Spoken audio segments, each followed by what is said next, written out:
Mike Clouden is representing the Milken Institute here, and we have been working, the company, with the Milken Institute as well as Faster Cures, the Prostate Cancer Foundation, and thinking about innovation in general, and how we accelerate that, because there are so many patients who are waiting for new cures.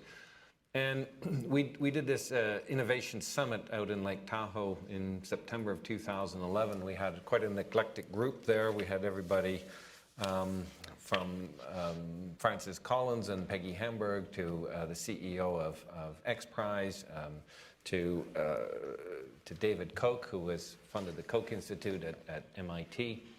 And it became clear that if we're going to accelerate research, there are going to have to be some fundamental changes in how we operate. That the processes where we operate very much in a sequential mode, that we operate very much in silo modes, is really slowing down the progress. And that especially one of the things that we really came away with, or I came away with from that point, was the whole life sciences sector is light years behind pretty much every other sector in the use of digital technology and the use of data. And that this probably represents the biggest single thing we could do in terms of being a game changer in how to accelerate research. But of course, you know, at the very heart of what a researcher does is his or her data, and this is very much mine. And so for us to really change this model, you have to get around this ability that this is my data. Our company has funded this data, or my lab has funded this data, and to actually share that. Now, going through this process is, you know, there are plenty of objections around this. Well, you know, what happens to my data? You know, what if someone abuses my data? What happens if someone rips off my data? Why should I generate more data if it's all freely available? These are all legitimate concerns, and this is why this has taken 3 years. That the objective is noble, but there are plenty of very good and in some cases emotional reasons why this doesn't occur. And we had the whole legal issues to deal with, but you know, we had to deal with the intellectual property issues, you had to deal with the liability issues, the antitrust issues. And I come back and say that I think this has been a unique effort of what really is going to make science work when cross-functional expertise is brought together, first, and second, where a greater good is being sought, which is the acceleration of science and the acceleration of new cures. And at that point, people will come together and find a model that Charles was just talking about, where there is the right balance between those who are providing the data and those who are using the data, because the system has to be sustainable, that you can't just rely on getting everybody's data together, but if there's no incentive to generate new data, then we're going to bring science to a halt. So that also had to be thought through. How do you make this sharing model actually still interesting for people to continue to generate the data? So you want to, on the one hand, accelerate it, but don't lose the incentive to generate more data. So this has been a pretty sophisticated exercise, and I would really just like to express my deepest gratitude to all of those people who've been working these 3 years on this project. None of them have been paid for this. They've all got day jobs to do it. They've done this because they believe that also this could be a game changer. And they sat in all these meeting rooms and dealt with all the objections and had the persistence to actually find the solution. So now we have a tool. I would like to propose to the task force that in very much the way that Judy has a graph showing how many lives we are seeing benefit from the gold standard, that we actually also have graphs about how many data sets we have and perhaps how many data interrogations we have for that, to actually show that this lives on. Because I can tell you, as much as we have done, there's still going to be plenty of cultural objections to how this actually occurs. But I think listening to some of the researchers and physicians in the room, I think you can see that this has a huge amount of power. And this could really start to change things. And this is what the Life Sciences Consortium really set out to do. So again, I just asked to have another round of applause for folks doing this, because this has been a lot of very detailed behind-the-scenes work. It's hard to even imagine all the nitty-gritty aspects and the complexity of what you've had to deal with, but I'm extremely proud of what the teams have done. So please join me in applauding them.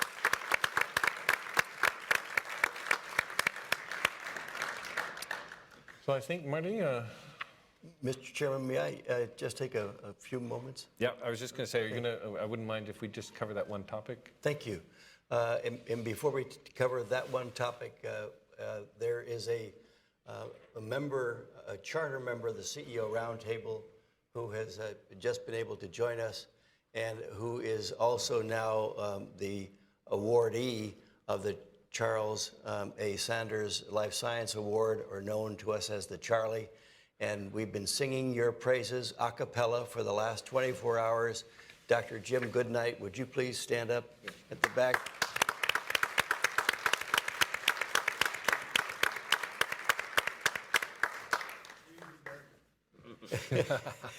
And it's known as the Charlie, Jim. Jim, we've all said how grateful we are to you and Ann, but we want you to know personally that this Project Datasphere is one of the 3 essential legs that has enabled us to really see the progress that Charles and Joel have shared with us.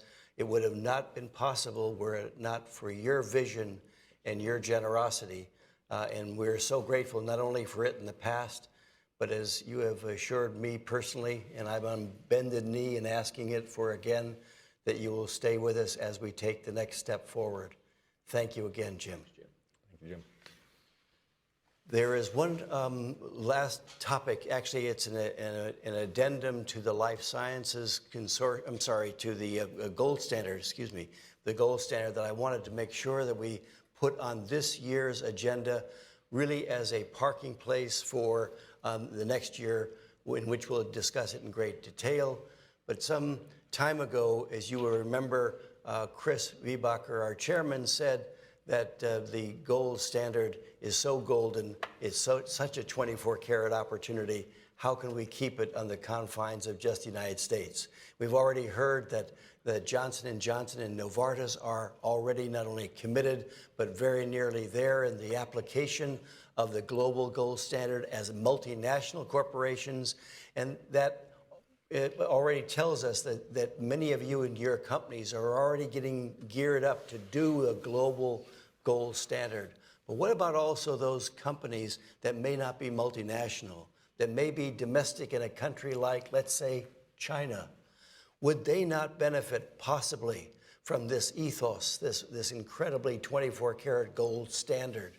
And so it was that this past year, September the 13th, in fact, I was privileged to accompany Chris when he was invited by the Minister of Health of China, Minister Chen Zhu, to go to the ministry in Beijing to actually discuss the healthcare reform of China under his inspired leadership. And those of you who know Dr. Chen Zhu, you know of whom I'm speaking, an outstanding hematologist, an outstanding physician, and a person who has taken the health of China truly a light year forward. And he is seeing opportunities that Chris had shared previously with the minister and wanted an audience specifically with him. And Chris, I would never think of stealing your thunder. Would you perhaps give just your summation of the interest that Chen Zhu had in the gold standard? Well, the minister, first of all, is a physician himself, actually, and a researcher. He actually, I think, sees himself first as a physician and then as a minister. He actually had received an award just previously because he had introduced the concept of no smoking areas in public places in China. I can tell you, if you've been to China, you know what a challenge that is. It, too, also is a country that generates significant revenue from tobacco taxes and the like. And, of course, if you look at the prevalence of smoking, you know that this was not only a big task, but also in some ways even contrary to where the government's financial interests lay. So I think, you know, he's someone that is willing to take a courageous stand. Interesting, he's actually not a member of the Communist Party, and so I think prides himself in a certain independence in that role. So we came with the gold standard, having seen what he was doing on that, and we also saw the reforms that he's bringing to the Chinese healthcare system. And we talked about the gold standard, and I have to say that we got an extremely enthusiastic response. And in fact, he thought about this and said, you know, really what I'd like to see is in China is that we create a mayor's roundtable on cancer, because really, it is in towns and cities that you can have a significant impact on overall healthcare, as well as in companies. So we are continuing that dialogue with him. But again, I think this comes back to the fact that a lot of us are present everywhere. We have Chinese employees as well as American employees.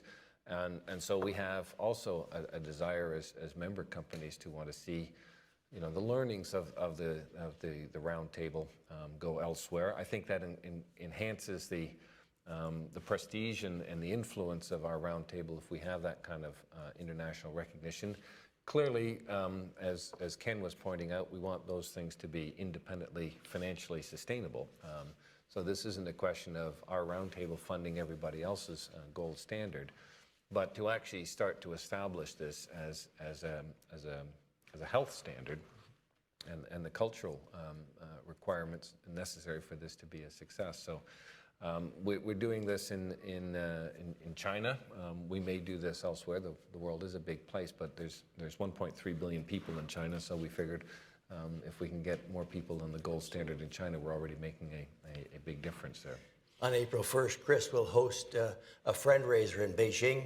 And in fact, we're delighted to say that Thad Houston, who heads up J&J China, is going to be there. We have quite a number of multinational and some domestic CEOs who are also going to be there. Stephen Doyle, Stephen, raise your hand. You're the fellow who came the farthest. He flew in from Shanghai last night, actually, to be here. And Stephen has been a tremendous bulwark, not only of support, but of leadership, of bringing about the gold standard awareness in China as an opportunity for not only a cessation of tobacco usage, but truly the whole golden opportunity of health and wellness. And we're looking forward to your sharing that fundraiser, and thank you, Stephen, for all your help. Stephen, this be an opportunity to have any comment that you may have about the level of enthusiasm you're seeing with all the people you're talking to in China. Yeah, no, thanks for the opportunity to be here and to learn and to listen, and most importantly, to be encouraged, because tobacco control in China, people think we're crazy. How could you possibly go after this, and how could you possibly try and do this when it's just so epidemic? But I think some of the stories here today, the panel discussion was very motivating, and I'm full of enthusiasm to go back. And we look to more members to join us on the 1st of April when Chris is going to host this friend-raiser. So we do encourage you, if you have affiliates in China, please encourage your CEOs or vice presidents or presidents, whatever the most senior title is in China, to please come along, support this initial friend-raiser. It's not a cookie cutter for the CEO Roundtable on Cancer. We'll have a lot of work to adapt and to develop something similar for the Chinese employees that we look after. So thank you for the invitation, and I'm very pleased to be here. Thank you. Thanks very much, Stephen. Now you can take a rest. So, and Bob Mulroy, CEO of Merrimack, wasn't here last night, but Bob, we have a gold standard here for you, and so perhaps just after the meeting we can get a photograph together, and I'd like to congratulate you in person on that achievement. So I think, Marty, is there any other business? Hearing none, sir. Well, let's just close. I mean, as always, I think let me thank, first of all those who were involved in organizing the meeting. As always, an extremely efficient, effective, but extremely hospitable meeting. And I think First of all, and particularly Jim, thank you for your hospitality in hosting us, not only in this terrific conferencing facility, but also at the Umstead last night. Thanks again to our sponsors for last night. But I think the main objective of the meeting is really to bring us all together and to look at our key initiatives and to review the progress that I think we've made. You know, clearly we're not yet there at the 5 million mark, but we are. That's a nice steep curve. If that were a sales curve, I can tell you I'd be very happy with that curve. So I think as long as it goes up in that direction, we're making progress. And I think by developing a global standard, we could actually start to exponentially increase the number of people who are protected by the gold standard. We will think about the timing of the meetings. This is basketball season, and so that's why one of our main supporters, Coach K, hasn't been. Those of you who engage in March Madness, if you watch TV, and depending on how far Duke goes, you will see Coach K always has this pin on his lapel, and this is the first meeting he's missed. Yeah. And they're playing, and he left a voicemail message for me earlier this morning to convey to you his regrets of not being here, but to tell you of his continued pride and commitment to everything we're doing. And if you do watch, you'll see him. He has this on every time he puts on a suit coat. But I think we will time next year's meeting so that we don't have any conflicts with March Madness or any other events in March. But you know, the reality is, of course, that you're all extremely busy people, and getting everybody in one place is a challenge. But the fact that you've made the time to be here, whether it's in North Carolina, is a sign of your personal commitment, not only to the roundtable, but to the fight against cancer. This is one that we do every day. That if we're going to advance the cultural changes we talked about, the behavior modification, thinking about how we organize ourselves differently within our companies, how we advance science in the way that we've talked about within the Life Sciences Consortium, it can only happen if you personally are behind this, because there are plenty of other reasons why these things don't happen. And I'm thinking about Burns' pin that says that, we do things, this is the way we've always done things, with the slash to it. Big organizations, this is the way we've always done things, is kind of the standard operating procedure. And if you want to change that, it takes leadership to change that. So you demonstrate that by your commitment to the roundtable. For that, I'm very grateful. I'm grateful for the privilege of being able to chair this. And again, I particularly like to thank you, Marty, because you are on the battle lines every day. But also for John, for Peggy, for Therese, that what you've been doing to make this organization work. It's amazing what we are able to achieve with such a small organization. And of course, as Ken rightly said, the resources that we see in the financial statements are just a fraction of all of the resources that you make available to the roundtable to make this happen. So thank you very much for your commitment, and we'll see you all soon.